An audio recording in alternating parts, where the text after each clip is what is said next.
चलिए नमस्कार। चलिए दोस्तों नमस्कार, जय हिंद। कैसे हैं आप सभी लोग? बढ़िया होंगे। चलिए दोस्तों शुरुआत करते हैं आज के इस सेशन की। और हम आप सभी को बता दें कि आज के इस वीडियो में हम बात करने वाले हैं हिंदी के टॉप 85 प्रश्नों के बारे में। ठीक है, ये 85 के अंतर्गत ही आपको हिंदी के अंतर्गत सभी यहाँ पर मैं टॉपिक कंप्लीट कराने वाला हूँ। याद रखिएगा, आधे घंटे के अंतर्गत, याद रखिएगा केवल 30 मिनट के अंतर्गत जितने से ज़्यादा प्रश्न इन 85 प्रश्न के अंतर्गत हम कंप्लीट कर सकते हैं, आज के इस वीडियो में कोशिश करेंगे। ठीक है, चलिए देखिए, स्वर, व्यंजन, विराम चिन्ह, विलोम, विशेषण, क्रिया, मुहावरे हो गया, संधि हो गया, समास हो गया, वाच्य हो गया, अलंकार हो गया, छंद हो गया, सभी के बारे में बिल्कुल बात करने वाले हैं। सभी से संबंधित प्रश्न हैं। तो बस इतना आप याद रखिएगा कि आपकी गलतियां केवल आपको ही मालूम है, आप कहां पर गलती कर रहे हैं। ठीक है, याद रखना है आपको। और जहां पर भी आपकी गलतियां हो रही हैं, आपको कॉपी पेन लेकर बैठना है साथ में, और जो भी आप गलतियां कर रहे हैं उनको आप नोट जरूर करते चलिएगा। याद रखिए, सिलेक्शन के लिए बहुत ही इंपॉर्टेंट है ये चीज़, याद रखना है आपको। ठीक है, यदि आप ऐसा करते हैं तो आपका सिलेक्शन कोई भी नहीं टाल सकता।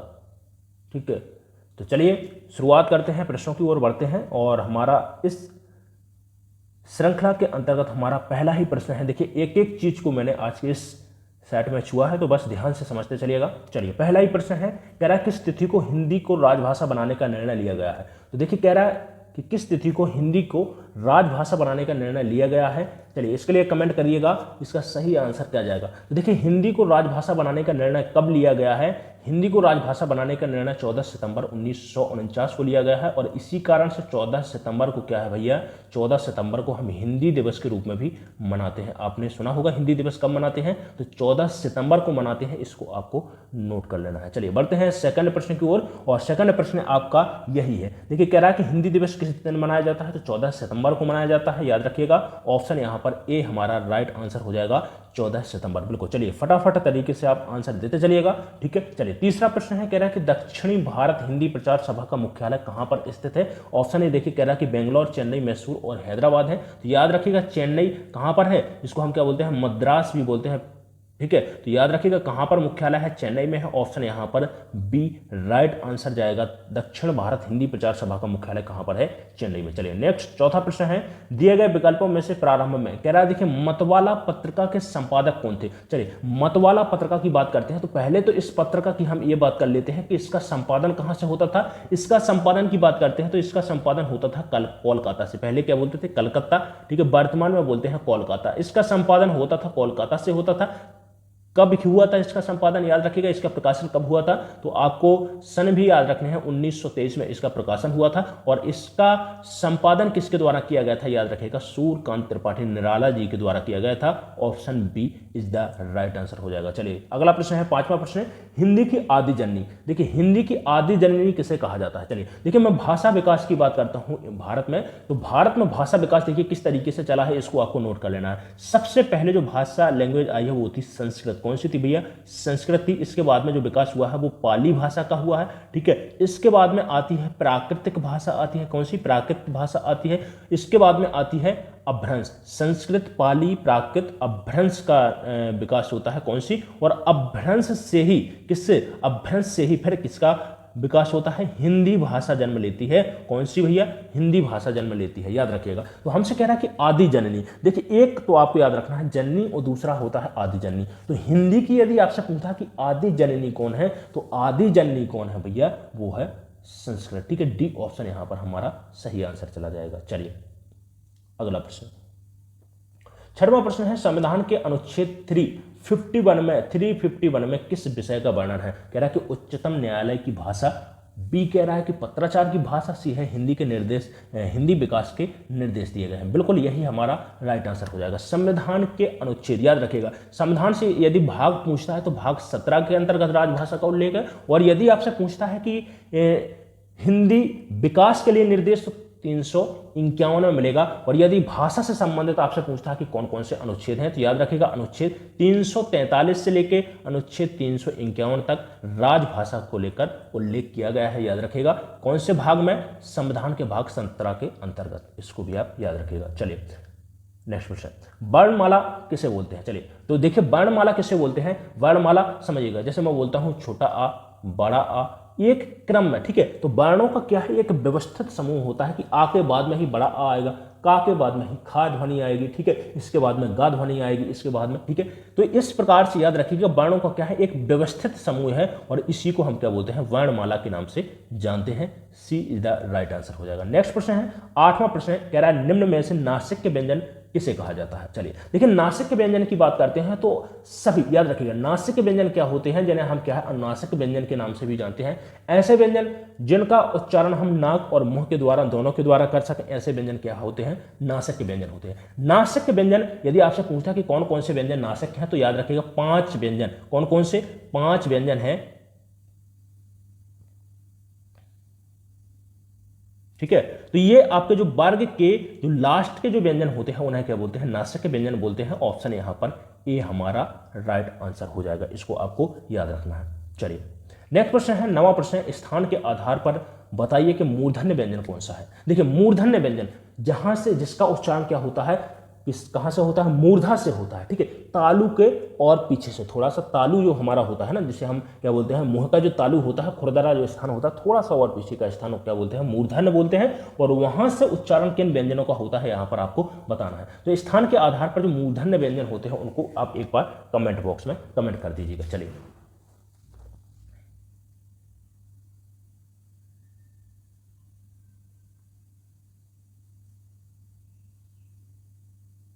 चलिए तो देखिए मूर्धन्य व्यंजन, तो चा वर्ग, आपका जो चा वर्ग है, चा छा जा झा, ये कैसे होते हैं, मूर्धन्य व्यंजन होते हैं और यही हमारा राइट आंसर हो जाएगा, ठीक है। चलिए पाफा की बात करते हैं तो ये आपके किससे, ओठ से, किससे, ओठों से इसका उच्चारण होता है, याद रखिएगा इसको भी। और का खा गा घा का होता है किससे, कंठ से उच्चारण होता है, ठीक है, याद रखिएगा इसको। चलिए 10वां प्रश्न कह रहा है कि त्रावर्ण किसके योग से बना होता है। चलिए तो देखिए त्रावर्ण, पहले तो आपको यहां पर समझना है कि त्रावर्ण क्या है, एक संयुक्त व्यंजन है। संयुक्त स्वर और व्यंजन दोनों ही अलग अलग हैं। यदि संयुक्त आपसे व्यंजन पूछता है तो कितने होते हैं, 4 होते हैं, ठीक है। कौन कौन से होते हैं, छ, त्रा, ज्ञा और श्री, ये वाला, ठीक है, होता है, याद रखिएगा इसको। तो कितने होते हैं, 4 होते हैं। और हमसे पूछ रहा है कि जो त्रा है वो किसके योग से बना है, तो ता, रा और आ, ठीक है, किससे बना है, ता, रा और आ के योग से बना है, तो यही हमारा राइट आंसर हो जाएगा। का, सा और आ के योग से बना है छा, और शा, रा और आ के योग से बना है श्री, और जा और या और आ के योग से बना है ज्ञा। इनको भी आपको नोट कर लेना है, इंपॉर्टेंट है, एग्जाम्स में बार बार पूछा जाता है, ठीक है। चलिए नेक्स्ट प्रश्न है, कह रहा है कि इनमें से किस शब्द में लिंग प्रत्यय संबंधी अशुद्धियां हैं। चलिए तो देखिए लिंग प्रत्यय, गायिका की बात करते हैं, गायिका बिल्कुल सही है, अनाथा, गोपी।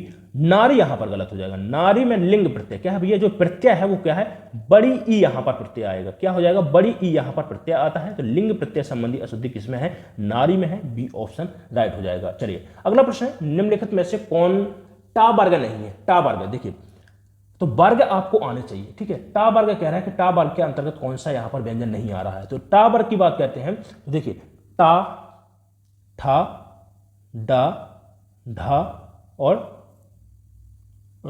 ये आपके व्यंजन किसमें आते हैं, टा वर्ग के अंतर्गत आते हैं। तो देखिए कौन सा नहीं है, घा नहीं है, ठीक है। घा आपका किसमें, का वर्ग के अंतर्गत आता है और यही हमारा राइट आंसर हो जाएगा। चलिए नेक्स्ट प्रश्न है, हिंदी वर्णमाला में व्यंजनों की संख्या कितनी होती है। तो हिंदी वर्णमाला की बात करते हैं तो देखिए कुल व्यंजन की संख्या कितनी होती है, 33 होते हैं। इनको आप नोट कर लीजिए, कुल व्यंजनों की संख्या होती है, ठीक है, कुल व्यंजन। कुल स्वर होते हैं 11, कितने होते हैं, कुल स्वर होते हैं 11 होते हैं।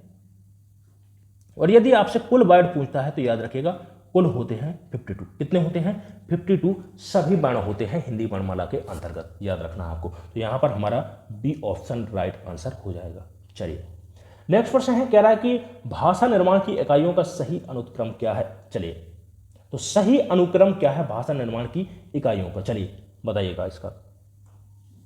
तो सबसे पहले क्या होता है, ध्वनि, इसके बाद में क्या आता है, शब्द, फिर पद बनता है और पद से ही किसका निर्माण होता है, वाक्य का निर्माण होता है। और इसी कारण हमारा डी ऑप्शन यहाँ पर राइट आंसर हो जाएगा। चलिए, सबसे हल्की जो ध्वनि या फिर जिसको क्या बोल सकते हैं, वर्ण भी हम बोल सकते हैं, सबसे छोटा होता है। वर्ण के बाद में शब्द आता है, शब्द के बाद में वो पद बनता है और पद के बाद में ही वो क्या बनता है, वाक्य का रूप ले लेता है। चलिए, 15वां प्रश्न है। 15वां प्रश्न कह रहा है कि शुद्ध वर्तनी का चयन करें। सृष्टि शुद्ध वर्तनी, यहाँ पर क्या है, B is the right answer हो जाएगा, बी यहाँ पर सही आंसर हो जाएगा। 16वां प्रश्न, इनमें कौन स्वर संधि का उदाहरण है। चलिए, इनमें कौन सा कह रहा है कि स्वर संधि का उदाहरण है, स्वर संधि बताइएगा। लेकिन नमः धनकार क्या है, नमः, नमः धन कार, ये है आपकी विसर्ग संधि। क्या है, विसर्ग संधि है। चलिए, मनः धन हरा, मनः, मनः धन हरा, ठीक है, मनः धन हर क्या हो जाएगी, आपकी विसर्ग संधि हो जाएगी।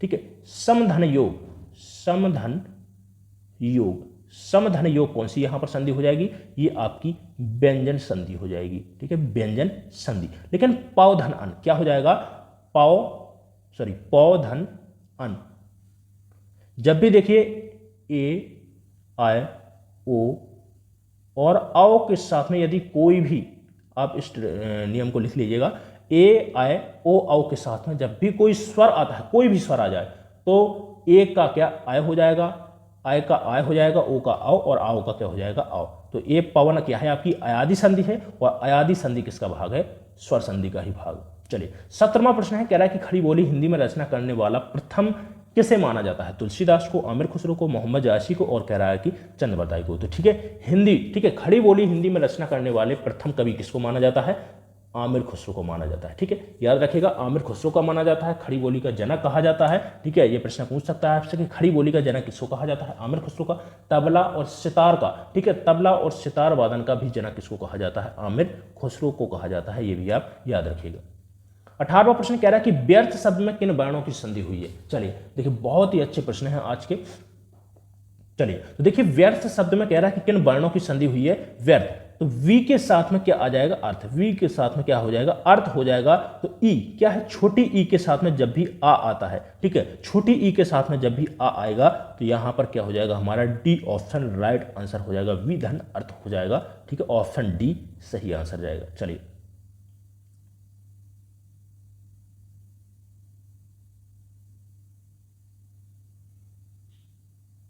व्यर्थ में, चलिए, व्यर्थ में आप लोग कमेंट कर दीजिएगा कि यहां पर कौन सी संधि हुई है, कौन सी संधि हुई है, संधि का आपको नाम बताना है।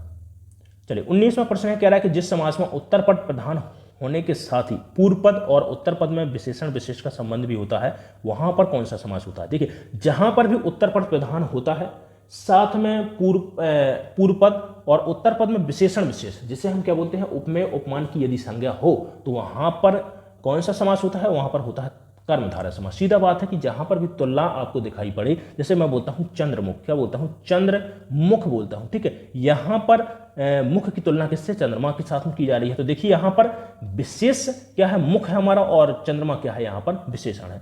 ठीक है, तो कौन सा समास जाएगा, कर्मधारय समास हो जाएगा। ठीक है, नेक्स्ट क्वेश्चन, 20वां प्रश्न है, कह रहा है कि निराशा का सही संधि विच्छेद क्या है। निराशा का क्या हो जाएगा, निधन आशा, निधन आशा के साथ में यहां पर विसर्ग संधि आरोपित होती है, क्या होती है, विसर्ग संधि हो जाएगी, यहां पर बी ऑप्शन राइट आंसर हो जाएगा। चलिए, 21, अगला प्रश्न है, देखिए, कह रहा है कि निम्न में से कौन सा पद अव्ययी भाव समास है। ऑप्शन ए कह रहा है कि आचार कुशल, प्रतिदिन, कुमारी और ग्रह आगत। चलिए, पद में अव्ययी भाव समास बताना है। अव्ययी भाव समास कैसे समझेंगे, देखिए, यदि पद में कह रहा है कि यदि प्रथम पद प्रधान हो, ठीक है, क्या है, पूर्व पद प्रधान हो, या फिर ऐसे नहीं समझ पा रहे हैं तो समझिएगा कि प्रथम पद क्या होना चाहिए, अव्यय होना चाहिए, या बोल सकते हैं हम भैया कि जो प्रथम पद है वो क्या है, एक उपसर्ग होना चाहिए। ठीक है, तो प्रथम पद उपसर्ग किसमें है, प्रतिदिन, क्या है, प्रतिदिन, प्रतिदिन, तो दिन यहां प्रति क्या है, यहां पर उपसर्ग है। ठीक है, तो ये प्रति एक अव्यय हो जाएगा, और जहां पर भी अव्यय लगा होता है वहां पर क्या हो जाएगा, अव्ययी भाव समास हो जाएगा। चलिए, नेक्स्ट प्रश्न है, 22वां प्रश्न, निशाचर में समास बताइएगा कौन सा है, निशाचर में कौन सा समास है।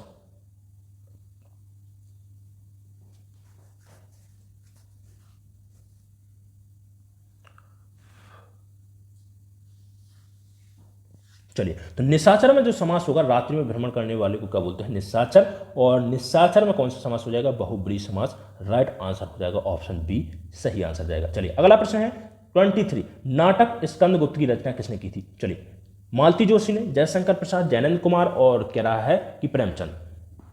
चलिए, तो देखिए प्रेमचंद को आपको जो रचना है याद रखना है, जो इंपॉर्टेंट है, ठीक है, नोट कर लीजिएगा। सोजे वतन, ठीक है, कफन, सोजे वतन, कफन, ये दोनों बहुत इंपॉर्टेंट रचना है। जैनेन्द्र की बात करते हैं तो परख और त्यागपत्र, ये दोनों रचना जैनेन्द्र के उपन्यास हैं और very very important. Jaishankar Prasad की स्कंदगुप्त रचना हो गई, ठीक है, पुरस्कार कहानी हो गई, आंधी हो गई, तूफान हो गई, ये रचना किसकी है? जयशंकर प्रसाद की। तो बी ऑप्शन यहां पर हमारा राइट आंसर हो जाएगा। अगला प्रश्न है 24, कह रहा है कि अन्वय का सही संधि विच्छेद क्या होगा? तो देखिए, अनुधन आय क्या हो जाएगा? अनुधन आय के साथ में क्या हो जाएगा? अन्वय। तो यहां पर जो संधि होगी कौन सी हो जाएगी? यण संधि हो जाएगी। जब भी उ, बड़ा उ, ई उ, ठीक है, क्या होता है? ई उ, रिरी और लिरी के साथ में यदि, समझ रहे हैं ना, ई उ, रिरी और लिरी के साथ में यदि कोई भी स्वर आता है, असमान स्वर, याद रखिएगा, समान नहीं होना चाहिए, ई नहीं होना चाहिए, ऊ नहीं होनी चाहिए, रिरी और लिरी नहीं होना चाहिए, तो क्या आएगा? कोई असमान स्वर यदि आता है तो वहां पर क्या हो जाता है? ई या में, ऊ वा में, रिरी रा में और लिरी ला में बदल जाता है, ठीक है, इसको आप याद रखिएगा। तो अनुधन आय हो जाएगा यहां पर, सी ऑप्शन राइट जाएगा आंसर। चलिए, समास की बात देखिए, हमसे संधि पूछा है, कमेंट करें आप कि यहां पर संधि कौन सी होगी। तो संधि यहां पर यण संधि हो जाएगी।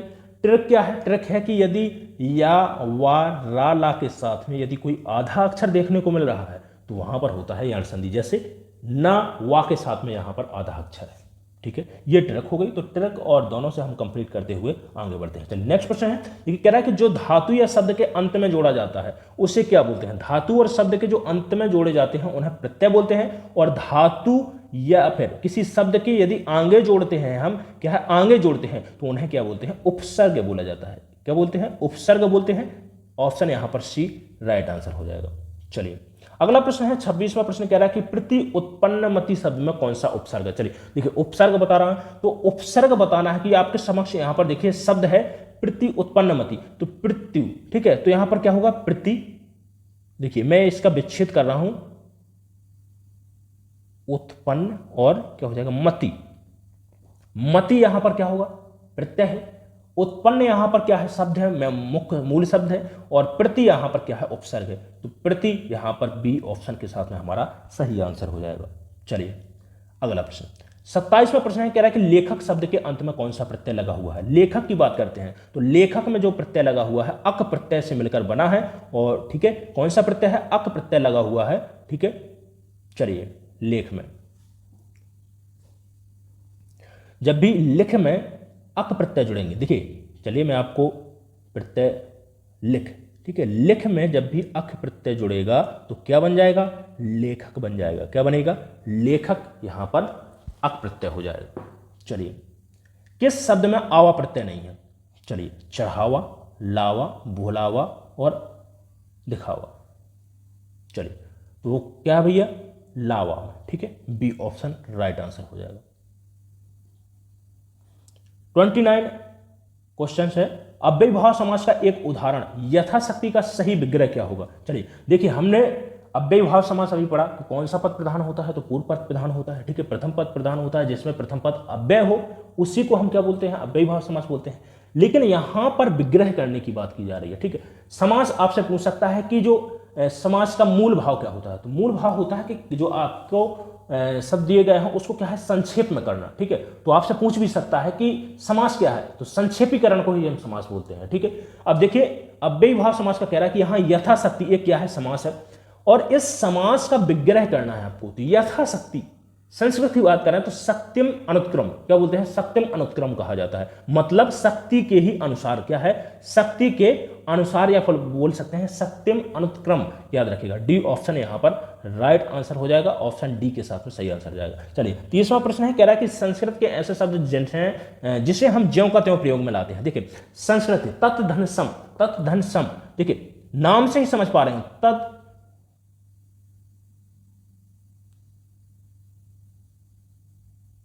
धन सम। तो तद मतलब यहां पर सम, सम का मतलब समान, जैसे संस्कृत में लिख रहे हैं वैसे के वैसे ही हम इनको क्या है हिंदी के अंतर्गत भी प्रयोग कर रहे हैं, तो उन्हें क्या बोलेंगे हम तत्सम कहते हैं, ठीक है, तत्सम कहते हैं। और ऐसे शब्द जिन्हें हम पहले संस्कृत में प्रयोग में लाते थे, लेकिन अब वही शब्द रूप बदल करके क्या है हिंदी में प्रयोग होने लगे हैं, उन्हें क्या बोलते हैं तद्भव शब्द कहा जाता है। तो सी यहां पर राइट आंसर हो जाएगा, ठीक है।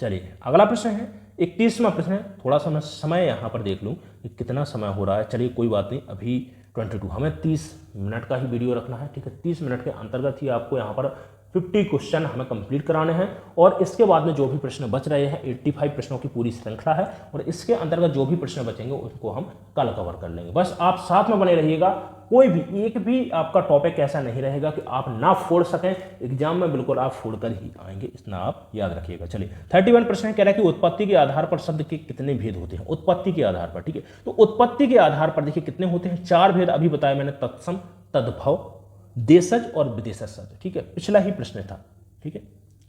ये तद्भव, विदेशज, तत्सम और देशज शब्द क्या होते हैं, उत्पत्ति के आधार पर 4 शब्द होते हैं, याद रखिएगा। यदि आपसे पूछा कि रचना के आधार पर, तो रचना के आधार पर 3 होते हैं। कौन कौन से होते हैं, याद रखिएगा, 3 होते हैं, 3,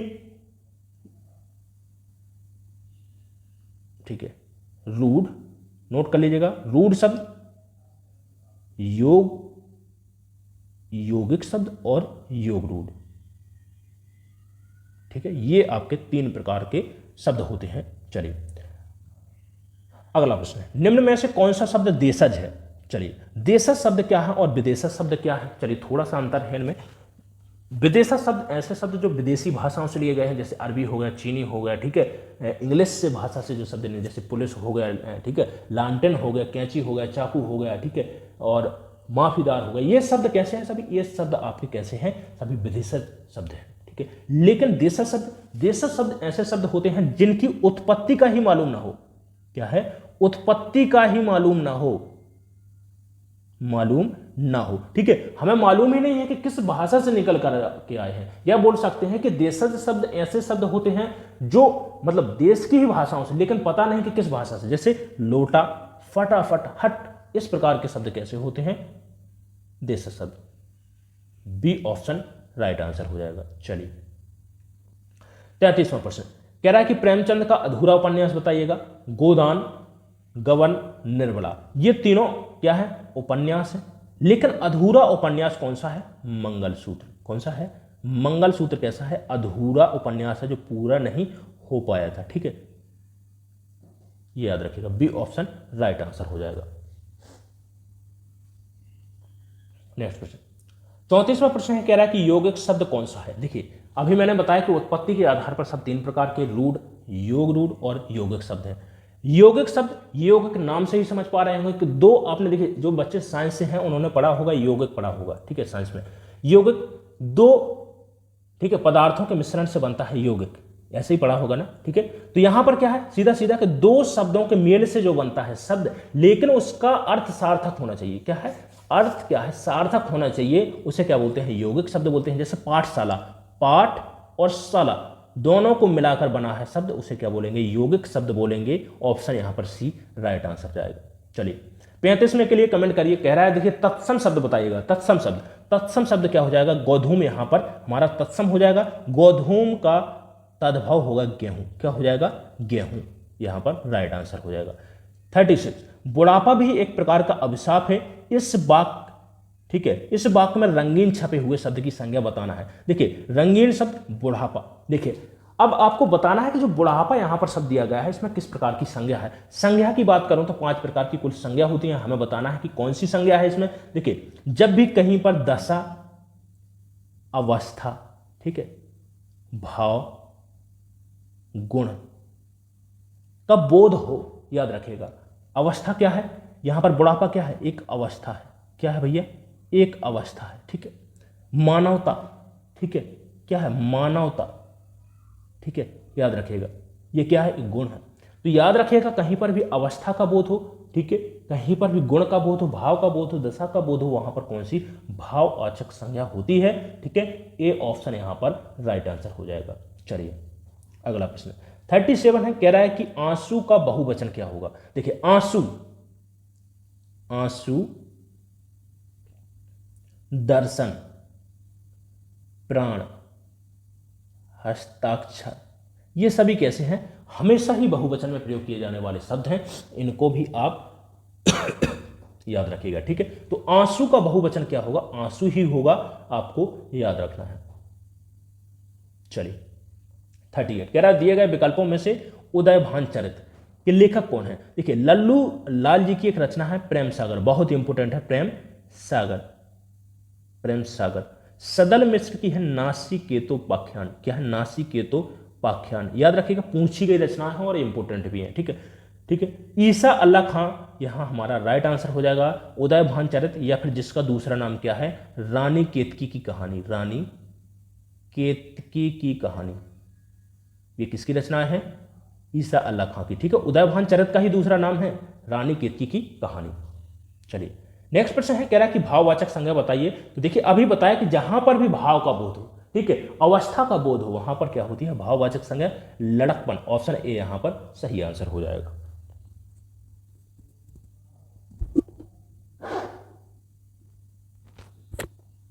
चलिए अगला प्रश्न है 40वां प्रश्न, कह रहा है कि निम्न में से कौन सा शब्द पुल्लिंग है। सुंदरता, मूर्खता, निद्रा और कपट। पुल्लिंग, सुंदरता दिखाई जाती है, मूर्खता की जाती है, निद्रा लगी हुई है, ठीक है। लेकिन कपट क्या है बेटा, किया जाता है, क्या है, कपट किया जाता है, कपट, ठीक है। तो यहीं पर क्या हो जाएगा, डी ऑप्शन राइट आंसर हो जाएगा। चलिए 41 प्रश्न है, कह रहा है कि वृक्ष पर पक्षी बैठे हैं, इस वाक्य में कौन सा कारक। वृक्ष पर, देखिए जहां पर भी मैं और पर विभक्ति प्रयोग की जा रही हो, क्या है, मैं और पर विभक्ति यदि प्रयोग में ला रहे हैं तो वहां पर आपका कारक हो जाएगा अधिकरण कारक हो जाएगा, ठीक है। डी के साथ में हमारा राइट आंसर जाएगा, ठीक है।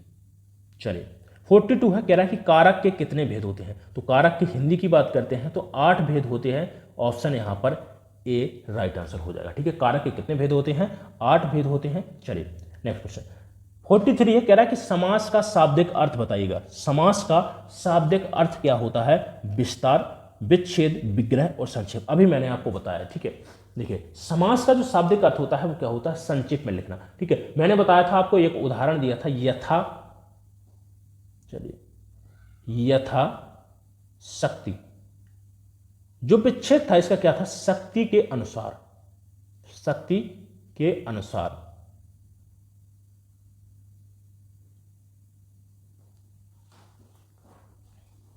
ठीक है। चलिए तो देखिए शक्ति के अनुसार जो आपका यहां पर जो समास है उसे क्या है, हम संक्षेप में क्या लिखते हैं, यथाशक्ति, ठीक है। संक्षेप में कैसा लिखेंगे, यथाशक्ति लिखेंगे, ठीक है। तो यही हमारा डी ऑप्शन राइट आंसर हो जाएगा। चलिए नेक्स्ट प्रश्न है, कह रहा है कि खोदा पहाड़ निकली चूहिया, लोकोक्ति का अर्थ बताइएगा। कह रहा है कि परिश्रम अधिक और फल कम, कम परिश्रम करके बहुत मिलना, श्रम करने पर कुछ ना मिलना और परिश्रम के बिना ही फल पा जाना। देखिए खोदा पहाड़ निकली चूहिया, ये बोलते हैं ना गांव में, उदाहरण देते हैं, ये लोकोक्ति का प्रयोग बहुत ज्यादा किया जाता है, खोदा पहाड़ निकली चूहिया, ठीक है, कि परिश्रम तो बहुत ज्यादा किया जा रहा है लेकिन फल का क्या है, बहुत कम मिल रहा है। यही हमारा राइट आंसर हो जाएगा, ए ऑप्शन। चलिए नेक्स्ट प्रश्न है 45, कह रहा है कि झंकृत का विलोम क्या होगा। चलिए तो झंकृत का विलोम क्या हो जाएगा, निस्तब्ध, निस्तब्ध क्या हो जाएगा, निस्तब्ध हो जाएगा। ऑप्शन यहां पर डी सही आंसर हो जाएगा। चलिए 46, व्याकरण की दृष्टि से प्रेम शब्द क्या है। व्याकरण की दृष्टि से प्रेम शब्द क्या है, चलिए बताइएगा। थोड़ा सा टफ है, देखने में सिंपल लगेगा प्रश्न लेकिन है थोड़ा सा टफ। आपको यहां पर बताना है कि जो प्रेम जो शब्द यहां पर लिखा हुआ है, चलिए मैं यहां पर मार्क कर देता हूं, ये प्रेम जो शब्द लिखा हुआ है वो क्या है, एक विशेषण है, ठीक है, किसी शब्द की विशेषता बता रहा है, या फिर क्रिया का रूप है, या फिर अव्यय है एक प्रकार का, ठीक है, या फिर भाववाचक संज्ञा है। चलिए एक एक को समझते हैं। विशेषण नहीं है, ठीक है, क्रिया भी नहीं है, ठीक है, अव्यय, अव्यय तो बिल्कुल नहीं हो सकता, क्योंकि देखिए अव्यय क्या होता है, अव्यय होता है कि किसी भी परिस्थिति में उसका क्या है, लिंग वचन पुरुष बदलना नहीं चाहिए, ठीक है। लिंग वचन कारक पर यदि किसी क्रिया का कोई भी फर्क नहीं पड़ता है, ठीक है, तो वहां पर क्या होगा, अव्यय होता है, तो अव्यय तो है नहीं है, ठीक है, तो क्या हो जाएगा भाववाचक संज्ञा। जहां पर भी भाव का बोध होता है, जैसे प्रेम, दुखी होना, ठीक है, दुखी क्या है ये, यहां पर भाववाचक संज्ञा है, याद रखिएगा, ठीक है। चलिए नेक्स्ट प्रश्न है, हिंदी भाषा में वचन कितने प्रकार के होते हैं? तो वचन की बात करते हैं, एक वचन और बहुवचन, ठीक है।